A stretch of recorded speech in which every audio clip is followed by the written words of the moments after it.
In 2004, Sudden Impact would debut a brand new design based on a Traxxas T-Max.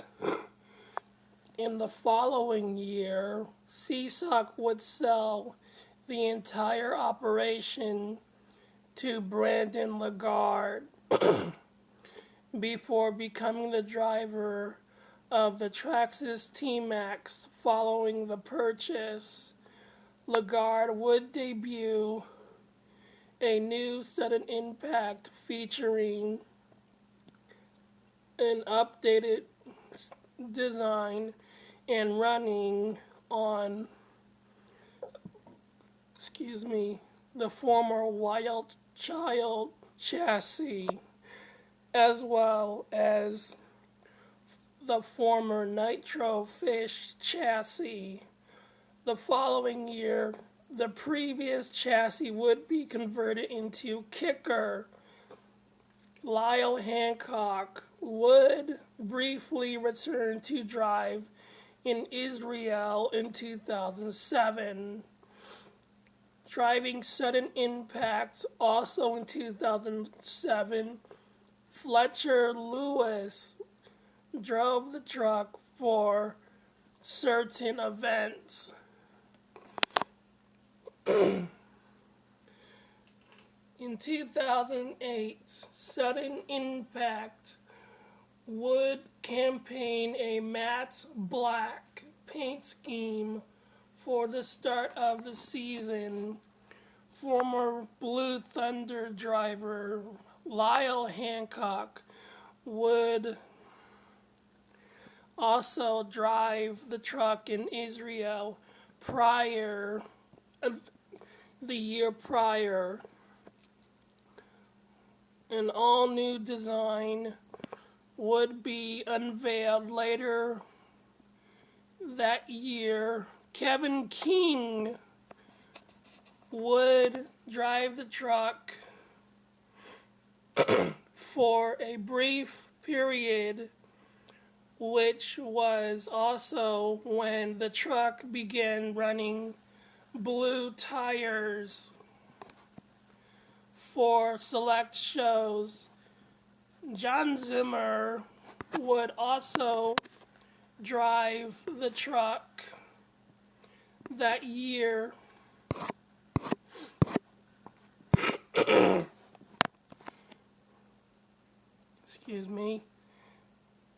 As well as the year following. Other drivers who drove the truck around this time, including Ben Winslow and Sean Doohan, who campaigned the name on the Colt Energy Activator chassis during the Demolition in the Dome event in Pontiac, Michigan. Is it me or does my voice sound better? Okay. In 2012, Sudden Impact would debut an all-new design. The truck would continue to run under various drivers, including Robert Parker and Stephen Hill, until 2014, when Robbie Flanstock took over the driving duties for the time being. The following year, Sudden Impact received once again an all-updated design featuring a new RC off-road body style with the previous paint scheme. Chad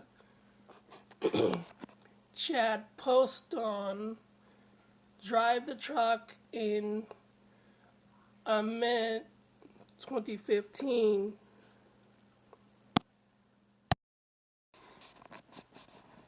At the beginning of the 2016 season, Sudden Impact Racing would go on hiatus for multiple reasons, including financial issues. Since then, Sudden Impact would be absent from competition, but was being used in exhibitions, including a mudbogging event in 2018. And in 2020, the third Sudden Impact chassis would be required by the Seesock family, who are currently refurbishing the chassis for return to competition use. However, due to Lagarde still owning the name rights to Sudden Impact, the truck will be rebranded as Violent Impact. Sudden Impact's freestyle from World Finals 2 was removed from home releases of the event along with Destroyer due to the runs being too short. Sudden Impact was involved in an infamous error with Hot Wheels then and now PAX in 2012. Instead of being released alongside the original version of John Seesock's truck, it was released alongside the unrelated Sudden Impact